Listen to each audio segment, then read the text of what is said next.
बिस्मिल्लाहिर्रहमानिर्रहीम।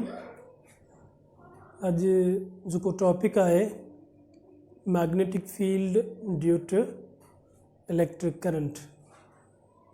पर सभ खां पहिरियां लतीफ़ साईं जो बेत, चङा कनि चङायूं मदायूं मदन, चङा कनि चङायूं मदायूं मदन, जो वड़ जुड़े जनसी सो वड़ से ई कनि। हाणे अचूं था पंहिंजे टॉपिक ते त मैग्नेट या मैग्नेटिक फील्ड करंट मां ऐं चार्ज मां कीअं पैदा थिए थी। सभ खां पहिरियों इहो त पोयनि कुझु सदियुनि में कुझु फिज़िस्ट ऐं साइंटिस्ट इन कोशिश में इहे रहिया आहिनि त मैग्नेट ऐं चार्ज ऐं करंट जे विच में अहिड़ो को स्ट्रॉन्ग रिलेशन हुजणु खपे। कोशिश करण जे बावजूदि उन्हनि खे अहिड़ी का वरी कामयाबी कोन मिली, पर 19वीं सदी में कुझु फिज़िस्ट सक्सेसफुल रहा, जिन में ऑरस्टेड, Michael Faraday, Maxwell, ampere, Biot and Savart ऐं कुझु ॿिया फिज़िस्ट मैग्नेट ते इलेक्ट्रिसिटी ते कमु करे ऐं सुठा उन्हनि नतीजा हासिल कया। त सभ खां पहिरियों असां चार्ज खे सम्झूं ऐं उन जी मुख़्तलिफ़ प्रॉपर्टीज़ खे सम्झूं त आख़िरकार चार्ज कहिड़ियुनि प्रॉपर्टीज़ में रही करे ऐं मैग्नेट पैदा करे थी। चार्ज जॾहिं रेस्ट में आहे, मोशन में ना आहे, त उहा चार्ज इलेक्ट्रिक फील्ड पैदा करे थी पंहिंजे सराउंडिंग में। पर जॾहिं चार्ज आइसोलेट थी करे ऐं एक्सीलरेट थिए थी त पोइ उहा एक्सीलरेटेड थियल चार्ज इलेक्ट्रिक फील्ड बि पैदा करे थी ऐं मैग्नेटिक फील्ड बि पैदा करे थी। ऐं उन्हनि ॿिन्ही फील्ड्स खे इलेक्ट्रोमैग्नेटिक वेव्स बि चयो वेंदो आहे। मैक्सवेल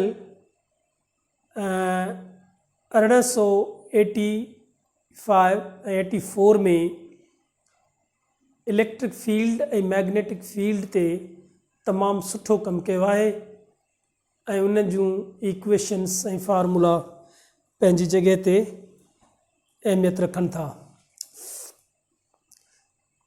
पर जॾहिं चार्ज करंट पैदा करे त ओॾी महिल उहा करंट पैदा कंदड़ चार्ज इलेक्ट्रिक फील्ड पैदा कोन कंदी। छाजे करे इलेक्ट्रिक फील्ड पैदा कोन कंदी? त जेको मेटल या जेका तार असां यूज़ कंदासीं, उन तार में ऐं उन मेटल में जेतिरा इलेक्ट्रॉन्स हूंदा ओतिरा प्रोटॉन्स हूंदा। इलेक्ट्रॉन ऐं प्रोटॉननि जो तइदादु हिकु जेतिरो ऐं बराबरि हूंदो। तंहिं करे जेका फील्ड इलेक्ट्रॉन्स पैदा कंदा ऐं जेका फील्ड प्रोटॉन्स पैदा कंदा, इहे ॿई फील्ड्स अपोज़िट चार्ज हुजण जे करे हिक ॿिए खे न्यूट्रलाइज़ कंदियूं ऐं नतीजे में नेट चार्ज 0 मिलंदी। पर उहा चार्ज जॾहिं करंट पैदा करे थी त पोइ बिल्कुलु इलेक्ट्रिक फील्ड त कंडक्टर में अंदरि पैदा थींदी कान, पर उन कंडक्टर जे चौधारी सराउंडिंग में हिकिड़ी ॿी फील्ड पैदा थिए थी ऐं उहा जेका फील्ड आहे उहा इलेक्ट्रिक फील्ड न आहे, उहा मैग्नेटिक फील्ड आहे। मतिलबु त मैग्नेट आहे। त पोइ सभ खां पहिरियां जेको इन शइ खे जीअं डिस्कवर कयो त इलेक्ट्रिक चार्ज मां, इलेक्ट्रिक करंट मां मैग्नेट या मैग्नेटिक फील्ड पैदा थिए थी उहो साइंटिस्ट हो हाइंस और क्रिश्चियन ऑरस्टेड। 19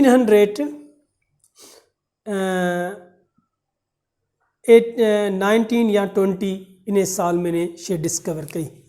त पोइ ही जेकर असां हिकिड़ी वायर खणूं वायर, पर ही वायर मेटल जी ठहियलु आहे, मेटल ऐं मेटल जेको आहे सवाइ मर्क्यूरी जे बाक़ी जेके बि मेटल्स आहिनि मुख़्तलिफ़ उहे सॉलिड फॉर्म में आहिनि ऐं इन खे मेटल इन जे करे था अचूं त इन में कंडक्टिविटी वधीक हूंदी आहे।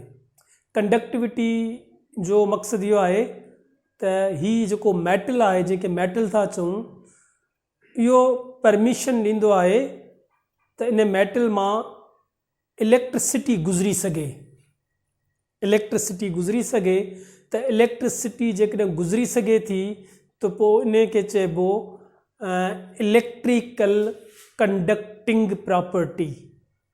इन मेटल जी जेका इलेक्ट्रिकल कंडक्टिंग प्रॉपर्टी आहे उन जे बिहाफ ते इन वायर खे मेटल चऊं था। पर हिकिड़ी ॿी प्रॉपर्टी बि आहे ऐं उहा आहे थर्मल प्रॉपर्टी, माना इलेक्ट्रिक करंट खे गुज़रण ॾिए थी साॻे टाइम ते जेकॾहिं उन साॻे मेटल मां तव्हां हीट खे गुज़ारियो, हीट खे फ्लो करायो त हीट बि उन मां गुज़री वेंदी ऐं हीट बि फ्लो थींदी त पोइ इन खे चइबो थर्मल कंडक्टिविटी। माना मेटल वटि ॿई प्रॉपर्टीज़ हूंदियूं, इलेक्ट्रिकल कंडक्टिंग प्रॉपर्टी बि हूंदी ऐं थर्मल कंडक्टिंग प्रॉपर्टी बि हूंदी ऐं इन्हनि प्रॉपर्टीज़ जे करे पोइ असां हिन खे चवंदासीं त हीउ मेटल आहे, मेटल। ठीकु आहे, हाणे मेटल असां मेटेलिक वायर, मेटेलिक वायर मतिलबु त या त कापर जी आहे या त आयरन जी आहे या स्टील जी आहे या सिल्वर जी आहे, मतिलबु त जंहिं मां इलेक्ट्रिसिटी ऐं हीट गुज़री सघे अहिड़े मटीरियल जी हिकिड़ी असां वायर खई आहे। उनखे असां कनेक्ट कयो आहे बैटरी सां। ही असां वायर खे कनेक्ट कयो आहे बैटरी सां। जॾहिं बैटरी सां कनेक्ट कयूं था त पोइ इलेक्ट्रिक करंट गुज़रे थो, ही पॉजिटिव टर्मिनल, ही नेगेटिव टर्मिनल। हाणे जॾहिं बैटरी सां हिन खे कनेक्ट कयो आहे त हिन वायर मां हिन डायरेक्शन में इलेक्ट्रिक करंट गुज़रे। ही इलेक्ट्रिक करंट जो डायरेक्शन आहे, पर इलेक्ट्रिक करंट त पहिरियां बि गुज़रियो पिए, पर इन साल 1819 में या 18 में इंसिडेंट ईअं थियो त magnetic needle, compass needle, magnetic needle जॾहिं ऑरस्टेड पंहिंजी लैब में कमु पियो करे त उन नीडल मैग्नेटिक नीडल खई। जॾहिं मैग्नेटिक नीडल खई ऐं उन वायर जे भरिसां रखी जंहिं वायर मां इलेक्ट्रिसिटी गुज़रे पई त पोइ उहा मैग्नेटिक नीडल जो डिफ्लेक्शन हीअं पियो थी वञे। जेकॾहिं हीअं पियो रखे त बि हीअं डिफ्लेक्शन पियो थिए, माना हिन जो डिफ्लेक्शन फिरे पियो। वरी अॻिते जॾहिं वठी पियो वञे त उन मैग्नेटिक नीडल जो डिफ्लेक्शन थींदो पियो वञे ऐं उहा सॼे जी सॼी डिफ्लेक्ट थी करे ऐं सर्किल में मैग्नेटिक नीडल डायरेक्टेड करे पई। त उन नीडल, मैग्नेटिक नीडल जी मदद सां हिन इहा शइ डिस्कवर कई त जेॾी महिल इलेक्ट्रिक करंट वायर मां गुज़रे थो, जेॾी महिल इलेक्ट्रिक करंट वायर मां गुज़रे थो त उन वायर जे सराउंडिंग में, वायर खां ॿाहिरि ऐं सराउंडिंग में हिकिड़ी फील्ड जनरेट थिए थी जंहिंमें फोर्स महसूस थो थिए। पोइ इन फील्ड खे चयो वियो मैग्नेटिक फील्ड। ऐं इहो मैग्नेट या मैग्नेटिक फील्ड इलेक्ट्रिक करंट जे करे प्रोड्यूस थिए पई। पोइ उन में ॿ प्रॉपर्टीज़ आयूं, इलेक्ट्रिक फील्ड मैग्नेटिक फील्ड केतिरी स्ट्रांग हूंदी ऐं मैग्नेटिक फील्ड केतिरी अॻिते हूंदी, त उहा डिपेंड करे पई त उन वायर मां इलेक्ट्रिसिटी या इलेक्ट्रिक करंट केतिरो पियो गुज़रे। जेकॾहिं वायर मां इलेक्ट्रिक करंट वधीक गुज़रंदो त पोइ मैग्नेटिक फील्ड बि स्ट्रांग प्रोड्यूस थींदी इन मैटेलिक वायर जे चौधारी, सिर्फ़ु ऐं सिर्फ़ु उन वक़्तु जंहिं वक़्तु इन वायर मां इलेक्ट्रिक करंट गुज़रंदो। पर जेकॾहिं इलेक्ट्रिक करंट गुज़रणु बंदि थींदो त पोइ इहा फील्ड उन वायर जे सराउंडिंग में जनरेट प्रोड्यूस कोन थींदी। मतिलबु त उन ते डिपेंड थी करे। त इन फील्ड खे चइबो क्लोज़ लूप या क्लोज़ फील्ड इन जे सराउंडिंग में, वायर जे सराउंडिंग में। हाणे सवाल इहो आयो त जेकॾहिं ही फील्ड आहे त पोइ इन फील्ड खे वेक्टर क्वांटिटी हुजणु खपे, ऐं जेकॾहिं वेक्टर क्वांटिटी आहे त पोइ उन जो डायरेक्शन छा थींदो, उन जे डायरेक्शन खे जी ख़बर हुजणु खपे त डायरेक्शन कीअं थींदो। पोइ मुख़्तलिफ़ माज़ी में पास्ट में साइंटिस्ट हुआ, उन्हनि कमु कयो डायरेक्शन ते, पर हिकिड़ो यूनिक ऐं सक्सेसफुल डायरेक्शन खे फाइंड आउट करण जो रूल इंट्रोड्यूस करायो वियो, जंहिंखे चयो वेंदो आहे राइट हैंड थंब रूल या राइट हैंड कर्ल्ड रूल। उन में ईअं हूंदो आहे त सभ खां पहिरियां पंहिंजे तव्हां राइट हैंड खे हिकिड़ी पोज़ीशन ॾींदो, हिकिड़ो शेप ऐं शकिल ॾींदो, उन शेप शकिल में बीहारे करे थंब जो डायरेक्शन हिकिड़ो फिक्स कंदो ऐं फिंगर्स जो डायरेक्शन ॿियो फिक्स कंदो। पर फिंगर्स केॾी महिल जेॾी महिल फोल्ड थियनि, फिंगर्स खे फोल्ड कंदो त तव्हांखे डायरेक्शन मिलंदो, ऐं थंब जो डायरेक्शन ऑलरेडी हिन डायरेक्शन में तव्हां हथु रखियो आहे, पोइ भली हीअं रखो, हीअं रखो, हीअं रखो, हीअं रखो, तव्हांजी मर्ज़ी आहे, पर हथ खे रखिणो आहे। बांह सॼे जी सॼी तव्हां रोटेट न कराईंदो, सिर्फ़ु ऐं सिर्फ़ु ही तव्हांजो राइट हैंड हितां खां तव्हां कराए सघो था, जंहिंजे नतीजे में तव्हांखे डायरेक्शन मिलंदो। त मां चवां थो त राइट हैंड रूल में ही जेको थंब जो डायरेक्शन आहे इहो पॉइंट आउट करे थो डायरेक्शन ऑफ इलेक्ट्रिक करंट, ऐं इलेक्ट्रिक करंट जो डायरेक्शन असांखे मिलियल आहे। बाक़ी असांखे डायरेक्शन कैलकुलेट करिणो आहे, ॻोल्हणो आहे मैग्नेटिक लाइन्स ऑफ फोर्स जो। त ही जेके फिंगर्स आहिनि इहे फोल्ड तॾहिं थींदियूं जॾहिं डायरेक्शन अचे।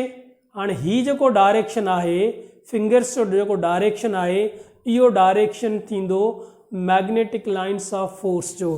त पोइ ही डायरेक्शन करंट जो ऐं ही direction magnetic lines of force जो, इन तरीक़े सां डायरेक्शन असांखे मिलंदा, ही डायरेक्शन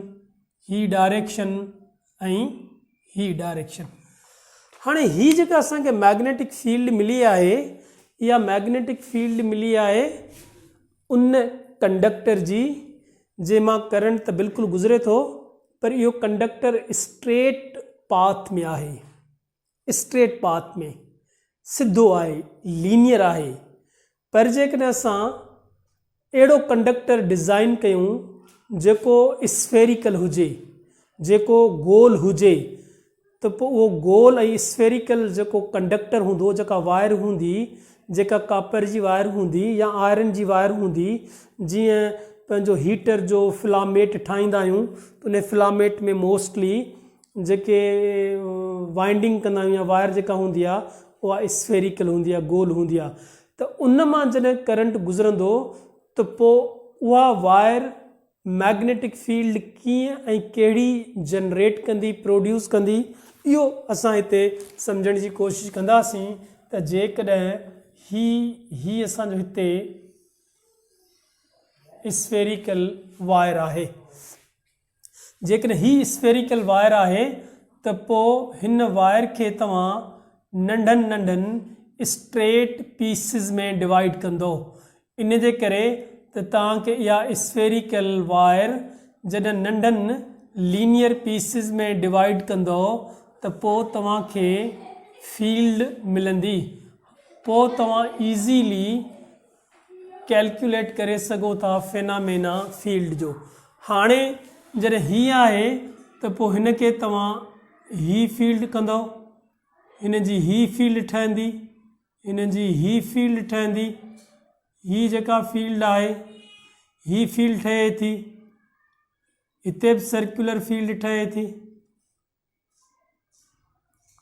ही सर्कुलर फील्ड, सभिनी जी सर्कुलर फील्ड पई ठहे, हर इंस्टेंट ते सर्कुलर फील्ड ठहंदी, हर इंस्टेंट ते सर्कुलर फील्ड ठहंदी, छो त फील्ड हमेशह कंडक्टिंग वायर जे सराउंडिंग में ठहंदी।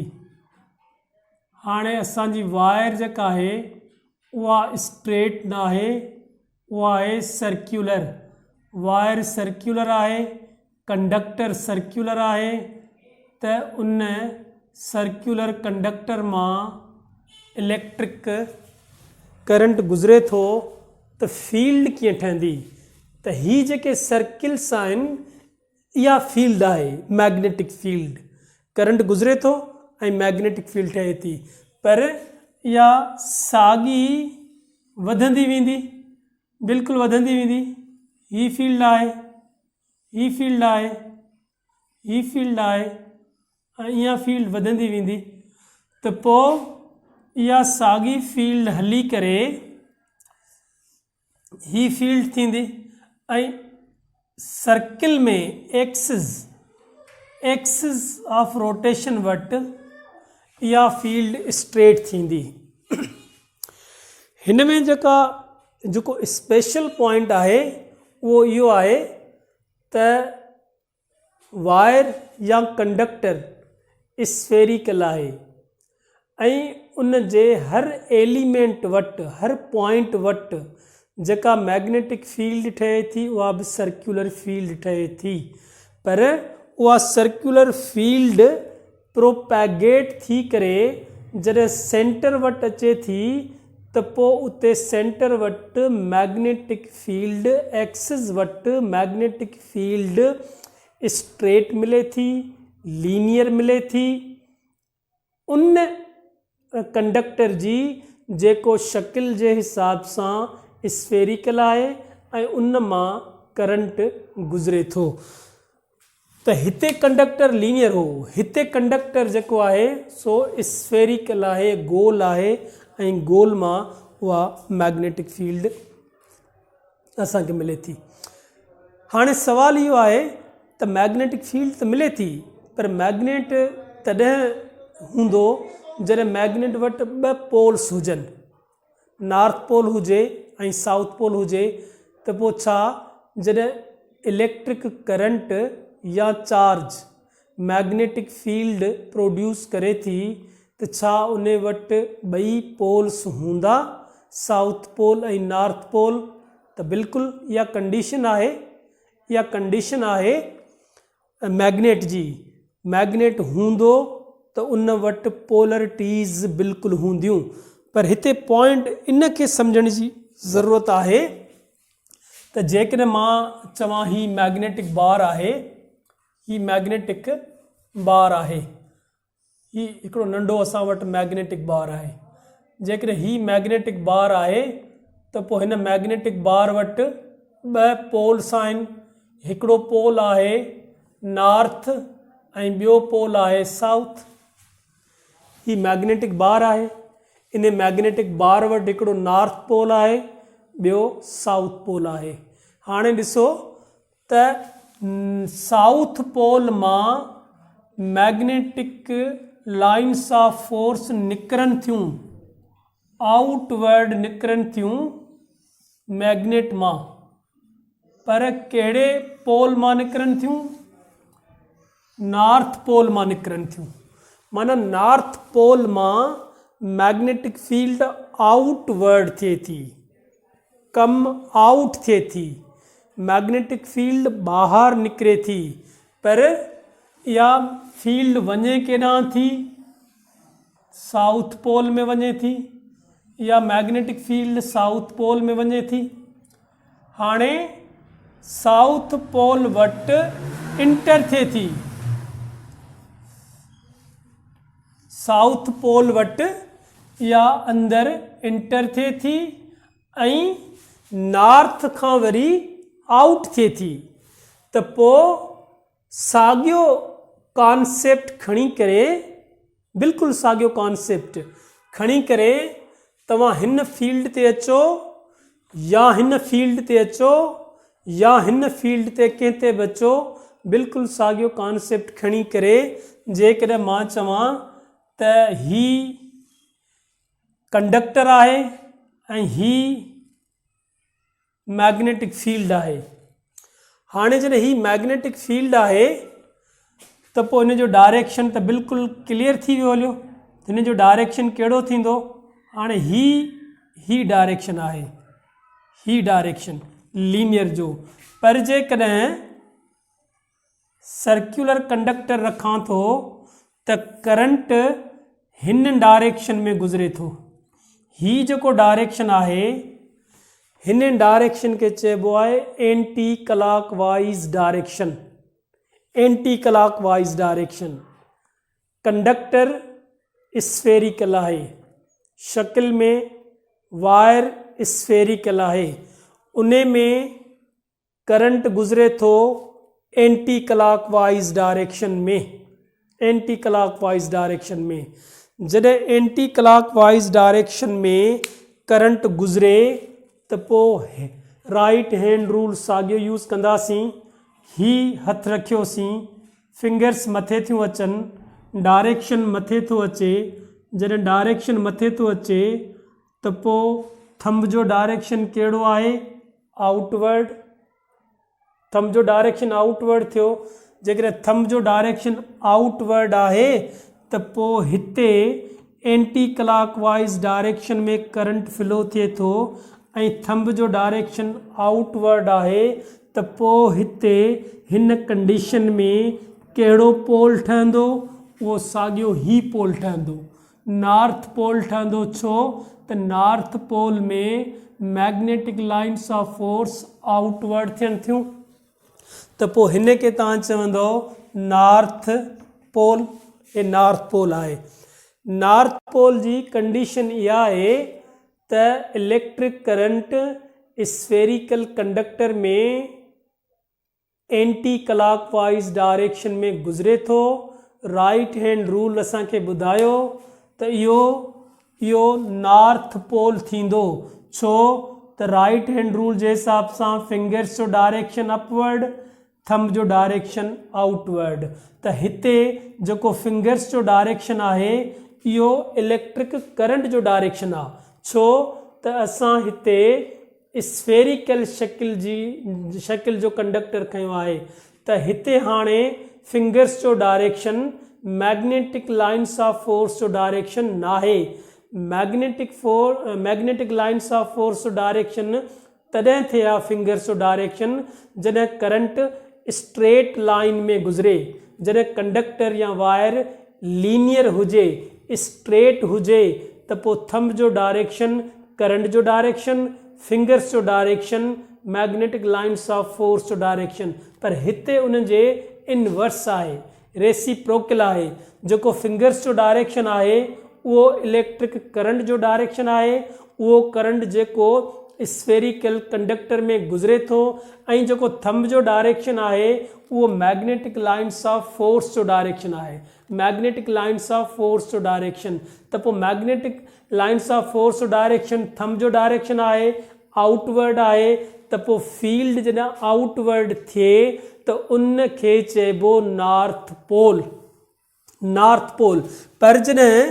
पर जॾहिं अहिड़े तरह सां असां करंट खे पास करायूं, फ्लो करायूं जो क्लॉकवाइज डायरेक्शन में करंट गुज़रे, क्लॉकवाइज डायरेक्शन में जेकॾहिं करंट गुज़रे त पोइ क्लॉकवाइज डायरेक्शन में हीअं थींदो। हे फिंगर्स जो डायरेक्शन कंहिंजो डायरेक्शन आहे, इलेक्ट्रिक करंट जो डायरेक्शन आहे, पर इलेक्ट्रिक करंट जो डायरेक्शन कहिड़ो आहे, ही आहे क्लॉकवाइज। जॾहिं क्लॉकवाइज डायरेक्शन आहे त पोइ मैग्नेटिक फील्ड जो डायरेक्शन कहिड़ो थींदो, इनवर्ड। पोइ इनवर्ड थींदो। अच्छा, इनवर्ड थींदो त पोइ इनवर्ड किथे थींदो आहे, साउथ पोल वटि थींदो।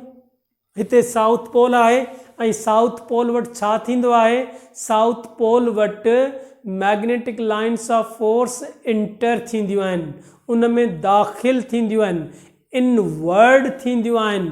त पोइ जॾहिं इलेक्ट्रिक करंट क्लॉकवाइज फ्लो करे त पोइ उते जेका मैग्नेटिक फील्ड जनरेट थींदी उहा थींदी इनवर्ड। ऐं इनवर्ड कंहिंजो सिंबल आहे, साउथ जो आहे। साउथ जो सिंबल आहे इनवर्ड ऐं नॉर्थ जो सिंबल आहे आउटवर्ड। पर हिते जेको मैग्नेटिक बार मूं लिखियो आहे, इन मैग्नेटिक बार खे गौर सां ॾिसंदो त अंदरि मैग्नेट में, अंदरि इनसाइड द मैग्नेट, उते मैग्नेटिक लाइन्स ऑफ फोर्स जो जेको डायरेक्शन थींदो inside magnetic bar, it is from south to north. South to north माना साउथ खां नॉर्थ जी तरफ़ हितां मैग्नेटिक लाइन स्टार्ट थींदी ऐं साउथ ॾे वेंदी, हितां स्टार्ट थींदी साउथ ॾे वेंदी, हितां स्टार्ट थींदी साउथ ॾे वेंदी। पर आउट ऑफ मैग्नेट तव्हां ॾिसंदो त नॉर्थ खां वञे थी ऐं साउथ खां दाख़िल थी थिए, माना नॉर्थ खां निकिती ऐं साउथ खां दाख़िल थी। ऐं अहिड़ी तरह सां मैग्नेटिक लाइन्स ऑफ फोर्स जो असांखे डायरेक्शन बि मिलियो, आउटसाइड बि मिलियो ऐं इनसाइड बि मिलियो। त अहिड़ी तरह सां हिते असांखे मैग्नेटिक फील्ड मिली आहे, हिते असांखे मैग्नेटिक फील्ड मिली आहे, हिते मैग्नेटिक फील्ड मिली आहे। पर मैग्नेटिक फील्ड में हिकिड़ो अहम तरीन पॉइंट इहो आहे त मैग्नेटिक फील्ड जी शुरूआति कोन थींदी, मैग्नेटिक फील्ड ऑफ लाइन जी शुरूआति कोन थींदी ऐं अख़्ताम बि कोन थींदो, यानी कि इनिशियल पॉइंट कोन्हे को मैग्नेटिक फील्ड जो ऐं फाइनल पॉइंट बि कोन्हे को, ॿई कोन्हनि के। तव्हां मैग्नेटिक फील्ड में इहो नथा चई सघो त ही मैग्नेटिक फील्ड स्टार्ट किथां थी आहे ऐं ही magnetic field of line, magnetic field of line जेका स्टार्ट थी किथां थी ऐं ख़तमु किथे थी, माना इहो तव्हां क्लेम नथा करे सघो। हा, इहो चई सघो था, इहो तव्हां फॉलोअप करे सघो था माइकल फेराडे जे नज़रिए खे, थ्योरी खे, छो त ही जेका मैग्नेटिक फील्ड खे असां डिस्कस कयूं पिया ऐं जेको सम्झूं पिया ऐं जेको इलेक्ट्रिक फील्ड खे बि डिस्कस कयोसीं ऐं उनखे सम्झोसीं, त इहो असां इन जे करे इन खे सम्झण जे लाइक़ु थिया आहियूं जो माइकल फेराडे जदीद तरीक़े सां इन्हनि फील्ड्स खे एक्सप्लेन कयो आहे। माइकल फेराडे असांखे ॿुधायो त इहा जेका फील्ड जिते तव्हां जो मैग्नेटिक नीडल डिफ्लेक्ट थिए थो ऐं जिथे तव्हां महसूस था कयो त हिते फोर्स आहे, हाणे इहो फोर्स त आहे पर इन फील्ड ऑफ फोर्स खे अंडरस्टैंड कीअं कजे, इन खे एक्सप्लेन कीअं कजे, इन खे ईज़ी अप्रोच कीअं बनाइजे। त पोइ माइकल फेराडे पंहिंजूं आर्टिफिशियल तरीक़े सां लाइन्स ड्रा कयूं ऐं उहे लाइन्स ड्रा करे ऐं असांखे उन सम्झायूं त हिन तरह सां तव्हां मैग्नेटिक फील्ड खे डिस्कस करे सघो था, हिन तरीक़े सां तव्हां उनखे अंडरस्टैंड करे सघो था, ही रूल अप्लाई करे उनजो डायरेक्शन सम्झी सघो था। त इहे सभई जेके शयूं असांखे मिलियूं आहिनि, इहे मिलियूं आहिनि माइकल फेराडे जे करे। त पोइ हिते जेको हिकिड़ो आख़िरी में मां तव्हांखे हिकिड़ो कॉन्सेप्ट ॾियां त माना इहो चवणु बिल्कुलु ई माना सही न थींदो त मैग्नेटिक लाइन या मैग्नेटिक फील्ड जी शुरूआति किथां थी आहे। जॾहिं करंट गुज़रे थो कंडक्टर मां त इन जे सराउंडिंग में जॾहिं मैग्नेटिक लाइन्स ऑफ फोर्स आहिनि त हाणे छा चइजे त इन जो स्टार्ट किथां थियो आहे, अख़्ताम किथे थो थिए, त इहो it is not point for the discussion. So इन शइ जी का इम्पोर्टेंस कान्हे का। पर हिते हिकिड़ो पॉइंट मां तव्हांखे ॿुधायां त हीउ जेको कुझु असां डिस्कस कयो आहे इन सॼे डिस्कशन खे सिम्बोलिक फॉर्म में तव्हां लिखी सघो था। जेकॾहिं तव्हां हिते ईअं लिखो ही डॉट ॾेई करे, हे डॉट तव्हां ॾिनो हिते, हे डॉट ॾेई करे ऐं सर्किल में डॉट खे रखो त हिन जो मक़सदु इहो थींदो त इलेक्ट्रिक लाइन्स ऑफ फोर्स जो डायरेक्शन आउटवर्ड आहे। माना डॉट ॾेई करे ऐं उनखे तव्हां सर्किल करे छॾियो त इहो इहा निशानी आहे हिन सॼे डिस्कशन जी। हे जेको बि असां एंटी क्लॉकवाइज़ डायरेक्शन में करंट खे गुज़ारियो आहे त इन जो मक़सदु हाणे इन सिंबल में रखूं त what is concept and meaning of that symbol. The meaning of that symbol is the direction of the magnetic field and direction of magnetic lines of force is outward. ऐं आउटवर्ड तॾहिं थींदो जॾहिं anti clockwise direction में वञे।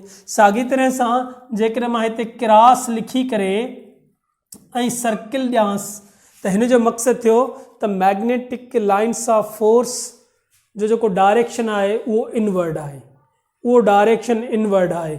माना हिन सॼे discussion खे मैग्नेट खे करंट खे क्लॉकवाइज़ डायरेक्शन खे करंट खे ऐं क्लॉकवाइज़ डायरेक्शन में सर्किल में करंट फ्लो थिए पियो, मैग्नेटिक फील्ड ठहे पई, उन मैग्नेटिक फील्ड जो डायरेक्शन छा हूंदो त क्रॉस कंहिंमें सर्किल में, मतिलबु त डायरेक्शन इनवर्ड आहे, इनवर्ड। हाणे इनवर्ड जॾहिं असां इहा सिंबल यूज़ कयो आहे, इहो सिंबल यूज़ कयो आहे त इन सिंबल मां ॿ टे असांखे इंफॉर्मेशन्स ज़हन में रखणी थियूं पवनि। हिकिड़ो त करंट जो डायरेक्शन क्लॉकवाइज़ आहे, ॿियो त साउथ पोल ठहे थो, टियों त डायरेक्शन जेको मैग्नेटिक फील्ड जो हूंदो इनवर्ड हूंदो। इन टिनी चइनी शयुनि खे असां हिकिड़े सिंबल में रिप्रेज़ेंट करणु था चाहियूं ऐं उहो सिंबल डॉट जो हूंदो ऐं क्रॉस जो हूंदो। इहो साॻियो तव्हां पंहिंजो टेक्स्ट बुक खोले करे ऐं उन टेक्स्ट बुक में तव्हां मैग्नेटिक फील्ड खे डिस्कस कंदो त उते तव्हांखे इहे ॿई सिंबल्स मिलंदा ऐं ॿिन्ही सिंबल्स जो कॉन्सेप्ट इहो ई आहे।